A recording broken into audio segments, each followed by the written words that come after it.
If you look at the clubs that released or turned down Eze during his time, Arsenal, Fulham, Reading, Millwall, Swansea, Sunderland, Bristol City, it was only back in 2016 that he got that first pro contract with QPR. When he joined, did you know he was special?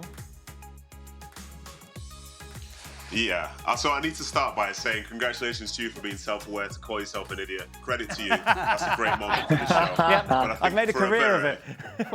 Like, personally, Nedum, we've known for a long time. I know. But I know. With Eberechi, when he came in, he was talented. You could see glimpses of what he could do, and he felt so different to everybody else. But that was different in the fact that you could see that he hadn't been at like academy club for 5-6 years. You could see that he's felt a bit nomadic. But one thing he picked up straight away was that he was a really good guy, somebody that loved his football, and such a sweet, like, genuine kid at the time. And he was now entering, and it wasn't one of his final chances, but he wasn't getting any younger. An opportunity isn't always going to be there for you, regardless of whatever the ability is, because you need to have that other side of things. So he was to come in, and he started to play. We thought, okay, this kid could be good. This could be very, very good. And it was improving little by little by little. And the more time you spent with him, the more you realised that, you know, it's the idea of him being like a street footballer. At times that can be a benefit, or other times within the structure of the way football is, you know, that is something that will stop you from getting into sides. So we were almost tasked, myself and a few of the seniors, we're trying to go through that transition to where he could understand what pro football was all about. And it didn't take him very long to learn and realise that, because he was just desperate to play. He was desperate for the opportunity to get into a first team, to be able to live his dreams. And then all of a sudden, this kid that was released from Millwall and had just arrived at us in 2016, you could sense straight away, this is one of the best players this club has seen. You know, the energy around him was similar to when, say, like Tarat would be doing the things that he was doing in training. He stood so far above the rest of us in the way he was playing and the style of football that he had. But best of all, an incredibly humble kid. But I think I've said the story on here before. One of the best things about it in terms of trying to teach him how to be a professional was we used to play Young v Old every Friday. And himself and 3 of the younger players, they were so good technically, all the talent in the world. But they lost 80% of the time to the seniors because we always found a way to win. And when those games were finished, we said, oh, why do you think you lost today? And as time passed, he started to realise it's the little things. It's the little things that really make you a good professional. It's the understanding of how to manage a game. It's the understanding of knowing when to run forward, when to run back, when to take the tempo out, when to increase the tempo. And before you know it, he's starting week in, week out for QPR. He gets that move to Palace and goes to Palace not as a big fish, but he goes with Roy Hodgson, who in terms of structure is probably one of the most structured managers that European football has ever seen. And that takes him to that next level because he's still got the talent, but now he understands the game. And now here's Vieira and here's Glasner. Glasner understands. Give him the freedom, but also do that within the structure. He understands it. He's a full England international now. He's got all the confidence in the world, and better still, he's still improving. And that boy that I met in 2016 feels like the man that's here today just loves the game of football, loves to help his team out. And although the final came with the goal, he just worked hard for 90 minutes because he understands the value of it now. That same player 5-6 years ago probably doesn't think the same way. But for that final, he would do anything for his side, which is probably all we needed to see back in 2016. Because you know that previously managers have just given him a certain amount of time, and after they think he's not getting this, they just dump him. Right. They just go, he's another guy with talent. But the greatest thing about him, as you said, is he hasn't forgotten that street football in him. And whenever how do you balance that? How do you, because this is the problem, is that you don't want 11 players all being the same or doing the same. It's a combination. You need the player to understand it, and you need the guy who's picking the team and coaching the team to understand it. If they both get that, if you let me do this bit, I'll let you do that bit. So it's a partnership between the two. Certainly the coach has got more of the say, but that's what it is. It's just a partnership. Izzy, if you do this, see that? It's up to you. On you go. And he's like, thank you. I'll do that for you, and then you give me the opportunity to do that. Mario, you grew up in one of the greatest academies, of course, in the world of football, the Ajax Academy, which kind of bred these footballers that we just love to watch. Are they a dying breed now? We talk about Eze, and he's very much an anomaly. We got one of the best kids in world football called Yamal. So, Yeah. if you watch him, the way he does it, you understand, is identical. Because I think when it comes down to football, and we talk about essay, when it comes down to football, like Stevie said, we want to expose ourselves. And sometimes, okay, we can get carried away. You need someone to guide you in that term. It was the same when I came to London. I arrived in London, great city. I think, oh, amazing. And I started playing street football. Next thing you know, I got called into the office at Chelsea, and they're saying like, "Why are you playing football? We paying you every week so much money. You got to play the game. What we expect you to." I said, "Yeah." Next week, I was back playing around the King's Road, playing in a little street game, because that is just how you grow up.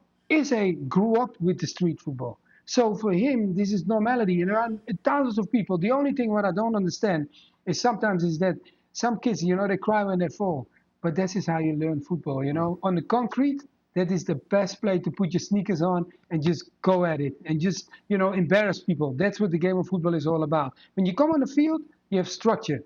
And you got to do certain things to be able to be in the field. That's why you have some great street footballers and will not make it to professional because they cannot handle the structure wise. But what you guys are talking about, like one of the key things, what I like is when I see the freedom of a footballer is a joy to watch. And when you see him only doing the good things what the coach tells him, it becomes almost like, it also becomes boring because why? You as a player, when you play against someone, you know what he's going to do. Oh, he's going to dribble at me. Okay, then when he doesn't see anything in, he goes inside. When a player goes inside all the time, it's like you're playing with a big cigar defending him. You want a player that is unpredictable, and I think that's what Issa at the moment has. You look at these huge academies in the Premier League, right from the top, obviously. You've got your Arsenal, Manchester United, Chelsea. Like, where are these stars, Jules? Why are we not seeing more of them come through? There's a lot of competition to start with. For me, with children who are in academy or around academy setups, have been there. Some have been released. It's not easy, but it's hard to tell at 12. For some, it's easy. And, Nedum had his path was very linear at the City Academy, same for Mario, Ajax, but for others, it's not at 12, you don't see it straight away. And again, it's different opinions. One coach will say, yeah, I believe in him. Two other coaches said, I don't really, he gets released. And because there's so many kids and because the turnout is so big, there's no time. And that's the only thing I would say of football right now in academies. They don't take the time anymore. It's either you have to be good now. If you don't deliver, if you don't produce, you're out. They don't give you the time to adapt, maybe to grow physically, but in terms of maturity as well, to understand the game. I remember an interview with Eze where he said for a long time, he was not really coached what to do without the ball. So on the ball would get to him a bit what Nedum was saying about those little things.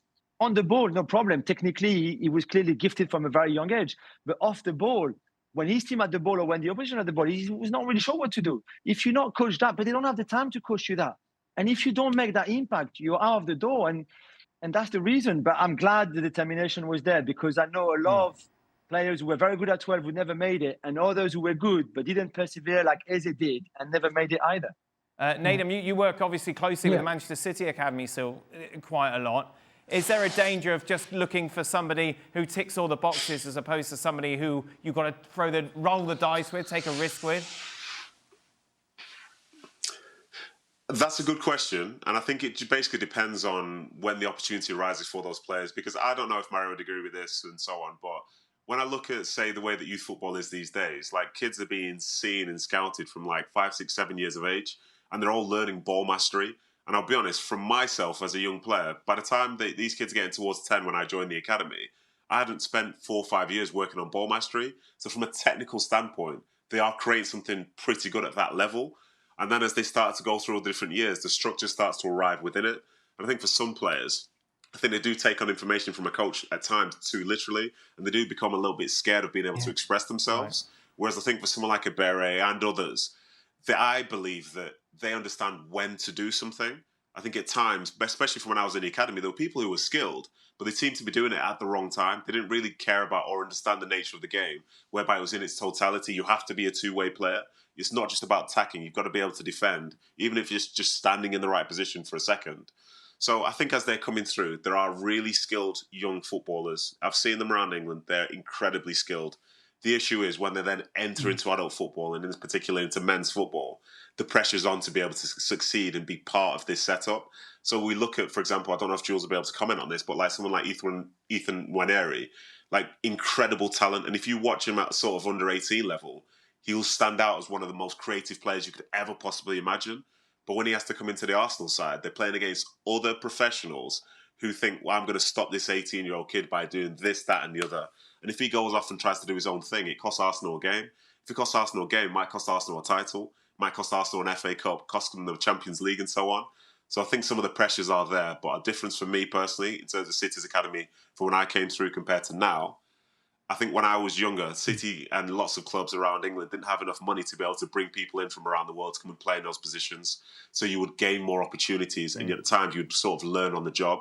I think these days it's very hard to justify players learning on the job when the pressures are so high, and every game in itself seems to matter whether you're top of the league or bottom. What do you think, Steve? Yeah, I think that's probably the biggest problem is people getting a chance at the top clubs, kids getting a chance.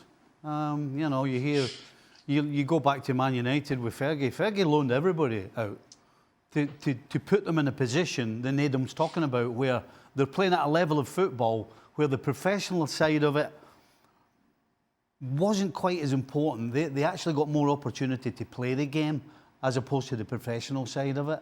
And so when they came back to United under Fergie, they were then ready to step onto the field for a Manchester United and able to produce the talent they have at the right time. Again, what Nedum was talking about. So I think the biggest problem is getting time on the field in a real game and a proper game, particularly at the big clubs. I mean, Cole Palmer's a great example. Look how good, look how skilled and how technical he is. And the first half of the season he had with Chelsea was just absolutely incredible. He couldn't get a game at City. So what chance has a kid who hasn't quite advanced, even as much as Cole Palmer did, what chance has he got of being able to show what he's got? He's not. Jules, one last word on this. Will Eze be a Crystal Palace player at the start of next season? I don't think so. I mean, this is great. The FA Cup, the winning goal, playing in Europe for Palace, with Palace next season. I think he's ready for a bigger club, bigger things, the step up.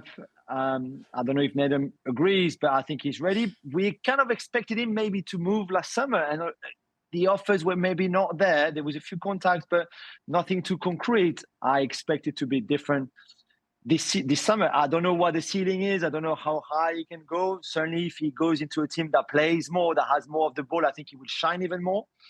But yeah, I expect him, unfortunately for Palace fans, to probably leave in the summer.